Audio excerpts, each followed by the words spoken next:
नमस्कार बंधुरा welcome to अनीज home kitchen. आज सोमवार लांचे आज की बानिয়েছিলাম সেটাই তোমাদের সাথে চটপট শেয়ার করে নিচ্ছি। এখানে সমস্ত কিছু ঢাকা দেওয়া রয়েছে।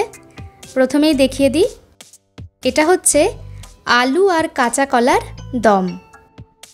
জিরে আদা বাটা আর ঘি গরম মশলা দিয়ে এটা বানিয়েছিলাম।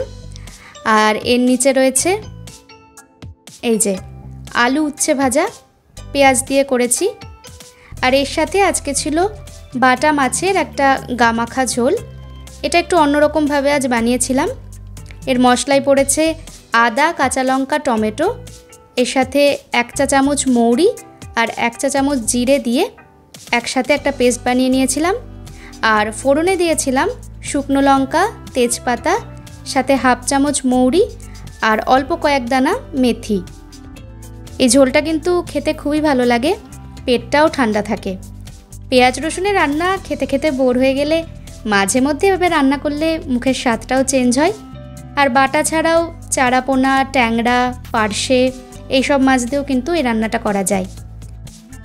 আর একটা সবজিও বানিয়েছি, এই ডাঁটা, বড়ি, সব ধরনের সবজি দিয়ে একটা পাঁচমিশালি তরকারি। এটা মেনলি রাতে রুটি দিয়ে খাওয়ার জন্যই বানিয়ে রেখেছি।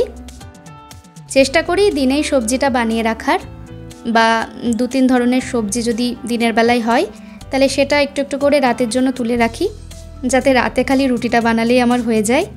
সন্ধ্যের পর না আমার রান্নাঘরে খুব একটা থাকতে ইচ্ছা করে না, তখন আনুষঙ্গিক নানা কাজ যেগুলো থাকে সেগুলো নিয়ে একটু বসি, যেমন এডিট করা, বই পড়া, যোগা, এই সমস্ত কিছু।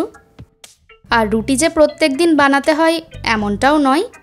যেদিন বাবা রুটি খেতে চায় আগে থেকে জিজ্ঞাসা করে রাখি, দিয়ে বানাই। গরমের সময় বাবা রাতে বেশি জল দেওয়া ভাতটাই প্রেফার করে। আর শীতের সময় সমস্ত সবজি দিয়ে ডালিয়ার খিচুড়ি এই চলতে থাকে। আর 1-2 দিন গ্যাপে গ্যাপে তখন রুটিটা খাওয়া হয়। আসলে একার জন্য রুটি বানাতেও ইচ্ছা করে না, বাবা খেলে তখন আমারও খাওয়া হয়। তো যাই হোক, এই ছিল আজকের মেনু। ভাত বাড়াও হয়ে গেল কথা বলতে বলতে, এখন খেতে বসবো। তো চলো আজকের মতো বিদায় নিচ্ছি। সকলে খুব ভালো থেকো, সুস্থ থেকো। দেখা হবে অন্য কোনো দিন।